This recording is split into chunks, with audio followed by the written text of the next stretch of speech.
Ang babaeng nahulog ng 33,000 feet at nabuhay. Denmark, 1972. JAT Airways. Nakahanda na ang crew para sa isang flight papuntang Serbia.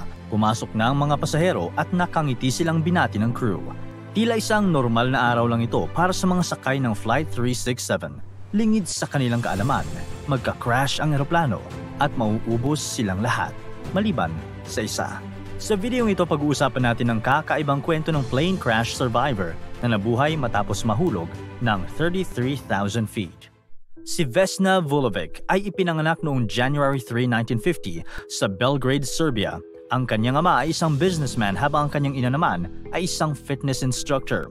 Bata pa lang ay nakahiligan na ni Vulovic ang mag-travel. Naging fan siya ng Beatles at nagpunta sa United Kingdom pagkatapos ng kanyang unang taon sa university upang mas gumaling pang magsalita ng Ingles. Isang araw, nakita niya ang kanyang kaibigan na may suot na flight attendant's uniform. Nagustuhan niya ang uniform at naisip niya na kung magiging flight attendant siya, magagawa na niya ang kanyang paboritong gawin, ang mag-travel sa iba't ibang parte ng mundo. Noong 1971, ang Air Serbia ang national flag carrier ng Serbia at ang pinakasikat at pinakamalaking airline sa buong Yugoslavia. January 25, 1972, umaga ng Martes iyon nang dumating ang secondary crew para sa JAT Flight 367 na lilipad mula sa Stockholm papuntang Belgrade at may dalawang stopovers sa Copenhagen at Zagreb. 8 buwan pa lamang nagtatrabaho si Vulovic sa JAT at may nagkamali sa Flight 367. Hindi sana kasama si Vulovic sa crew ng flight at nagkamali lang sila dahil may isa pang flight attendant na Vesna din ang pangalan. Gayunpaman, hindi na nagreklamo pa si Vulovic dahil excited siyang pumunta ng Denmark, lalo na at hindi pa siya nakapunta doon. January 26, 1972, lumipad ang Flight 367, isang McDonnell Douglas DC-9 mula sa Stockholm at naglanding sa una nilang stop sa Copenhagen Airport ng 2:30 p.m. Pagsapit ng 3:15 p.m., 45 minutes lamang pagkatapos nitong maglanding, lumipad na naman ang Flight 367 papuntang Zagreb. 4:01 p.m., biglang may sumabog sa baggage compartment ng eroplano. Sa lakas ng pagsabog, nabasag sa 3 piraso ang eroplano. Agad na nag-depressurize ang eroplano at karamihan sa mga sakay nito ay nahila palabas.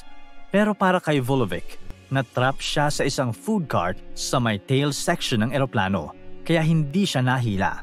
Ang parte ng eroplano kung saan natrap si Vulovic ay lumanding sa kakahuyan at doon tumama sa isang parte ng lupa kung saan napakakapal ng snow. Ayon sa mga eksperto, ang snow ang nagpabuhay kay Vulovic dahil napahina nito ang napakalakas na impact. Nahulog siya ng 33,000 feet mula sa ere papunta sa lupang may makapal na snow. Maswerte rin si Vulovic na bumaba ang blood pressure niya na siyang dahilan kung bakit nahimatay siya. Dahil dito, hindi sumabog ang kanyang puso nang mag-depressurize ang eroplano. Pag-crash ng eroplano, agad na natauhan si Vulovic at nang napagtanto niya ang nangyari, sumigaw siya ng tulong. Doon ay narinig siya ng isang war veteran na si Bruno Honk na agad siyang tinulungan kahit na bumabagsak pa ang mga debris ng eroplano sa paligid nila.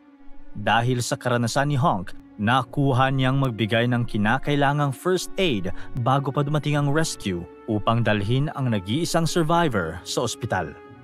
Pagdating ni Vulovic sa ospital, nakoma siya sa loob ng 10 araw. Nakita ng mga doktor na may fractured skull siya at matinding cerebral hemorrhage. Sa madaling salita, may bleeding ang kanyang utak na siyang nakakapigil ng pag-deliver ng oxygen nito at posibleng makapatay sa mga brain cells. Nabali din ang kanyang 2 paa at 3 vertebrae. Isa sa mga vertebrae nito ay tuluyang nabasag. May fracture ang kanyang balakang at marami sa kanyang mga ribs ay nabali. Dahil sa mga injuries na kanyang natamo, naging paralyzed siya mula sa bewang pababa. Tila tagilid ang tsansa ni Vulovic na makarecover. Pero sadyang fighter ang dalagang stewardess. Isang oras pagkatapos ng crash ay nagkaroon ng amnesia si Vulovic. Sa katunayan, hindi niya naalala na nag-crash pala ang eroplanong pinagtatrabahuan niya. Ang huli niyang naalala ay ang pag-greet niya sa mga pasahero nang pumasok na sila sa eroplano. Nang sabihan siya ng kanyang mga magulang 2 linggo pagkatapos ng nangyari, nahimatay siya sa kanyang pagkagulat. Dumaan si Volovic sa isang matinding treatment sa ospital sa Prague. Subalit, kailangan pa nilang dalhin siya sa Belgrade upang ituloy ang paggamot sa kanya. Kakailanganing sumakay ng eroplano si Volovic, isang bagay na kinatatakutan ng mga doktor sapagkat posible siyang magkaroon ng trauma. Naisip nilang bigyan ng hypnotic injection si Volovic upang makatulog lang siya sa kanyang flight, pero hindi ito tinanggap ng dalaga. Ayon sa kanya, hindi siya natatakot sumakay ng eroplano dahil wala naman siyang memorya tungkol sa nangyaring crash. Pagdating ni Volovic sa isang ospital sa Belgrade, naka 24-hour police protection ang kanyang kwarto dahil natakot ang mga otoridad na baka balikan siya ng mga bombers upang patayin. Nagkaroon ng 6-hour shift ang mga gwardya at walang pwedeng makakita sa kanya kung hindi ang kanyang mga magulang lamang at ang doktor na naka-assign sa kanya. Tumagal ng 5 buwan ang pananatili ni Volovic sa ospital at upang mabayaran ang kanyang treatment, binenta ng kanyang mga magulang ang kanilang 2 sasakyan. Paglabas niya sa ospital, lumipat ang pamilya sa isang seaside resort sa Montenegro upang makarecover si Volovic. Habang nandoon, binibisita siya ng kanyang mga doktor 3 o 4 na beses sa isang linggo. Noong una ay nahirapan si Volovic na maglakad at ang kanyang kaliwang paa lamang ang kanyang nagagalaw. Matapos ang 1 buwan, nakuha din niyang muli ang kontrol sa kanyang kanang paa at matapos ang 10 buwan, na kaya na niyang maglakad ng maayos. Sa kabuuan, tumagal na 16 months ang recovery ni Volovic. Noong nalaman ng publiko ang nangyari kay Vesna Volovic, agad silang namangha at sumikat ang dalaga. Gusto sana ni Volovic na bumalik sa kanyang dating trabaho bilang flight attendant, subalit natakot ang JAT Airways na mahirapan ang kanilang operations dahil sa publicity na dala ni Volovic, kaya binigyan na lamang siya ng isang desk job kung saan ay magne-negotiate siya ng freight contracts. Sa Yugoslavia, nakita ng mga tao si Volovic bilang isang national hero. Kinilala siya bilang isang Cold War heroine, pati na ng Soviet Union at iba pang mga Warsaw Pact countries. Sa katunayan, pagkatapos ng crash, binigyan pa nga siya ng isang decoration mula sa Yugoslavia President na si Josip Tito. May mga kanta ding ginawa para sa kanya at isa na dito ang composition ng sikat na Serbian folk singer na si Miroslav Ilic. Ang title nito ay Vesna Stewardesa o Vesna the Stewardess.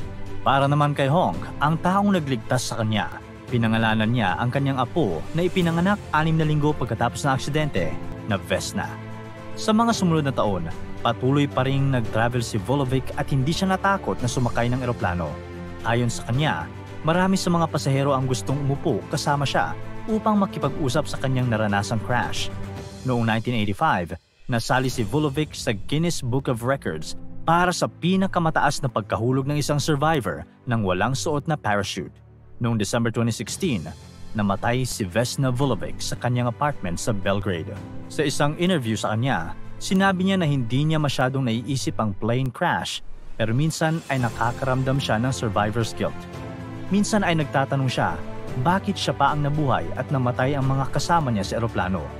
Tuwing nangyayari ito, ay naiiyak na lamang siya. Gayunpaman, hindi na mabubura ang nangyari at ang pangalang Vesna Volovic, ang babaeng nabuhay matapos mahulog ng 33,000 feet sa plane crash. Ano ang masasabi mo sa nangyari kay Vesna Volovic? Ano sa tingin mo ang pinakamalaking rason kung bakit siya nabuhay? Ikaw, ano ang gagawin mo kung sakaling maging survivor ka ng isang plane crash?